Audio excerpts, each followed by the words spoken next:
సమస్యలు, ఇబ్బందులు, బాధలు ఎదుర్కొంటున్న వాటిని తట్టుకుని వాటిని సాధించడం కోసం అవసరమైన కార్యాచరణ ప్రారంభించి ఇవాళ ఈ కార్యాచరణకి ఇవాళ పార్టీలన్నీ కూడా సహకారం ఇచ్చేటువంటి పరిస్థితి కల్పించారు.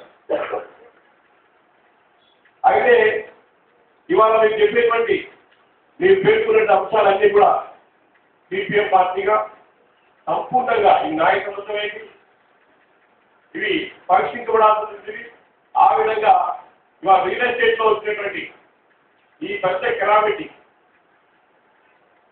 ఐటీ ఇండస్ట్రీలో సత్యం అనేది దాదాపుగా రాష్ట్ర దేశ పరిధి నుంచి విదేశాలకు కూడా విస్తరించగలిగింది. అలాంటి సత్యం గత కొద్ది కాలంగా ఒక విధమైన విపత్కరమైన పరిస్థితిలోకి వచ్చి సంక్షోభంలో పడింది. దాన్ని వాళ్ళ కేంద్ర ప్రభుత్వం, రాష్ట్ర ప్రభుత్వం ఉమ్మడిగా ఆ సమస్యని ఒక కార్పొరేట్ సెక్టార్ వచ్చిన సమస్యని అడ్రస్ చేసుకున్నటువంటి పరిస్థితి. మరి అదే సత్యం సంస్థ తెలుగు రాష్ట్రాన్ని మైటాస్ ఇవాళ ఒక విధంగా ప్రత్యేకంగా పోయి వాళ్ళ కులాస్ ఒక పార్టీ అయితే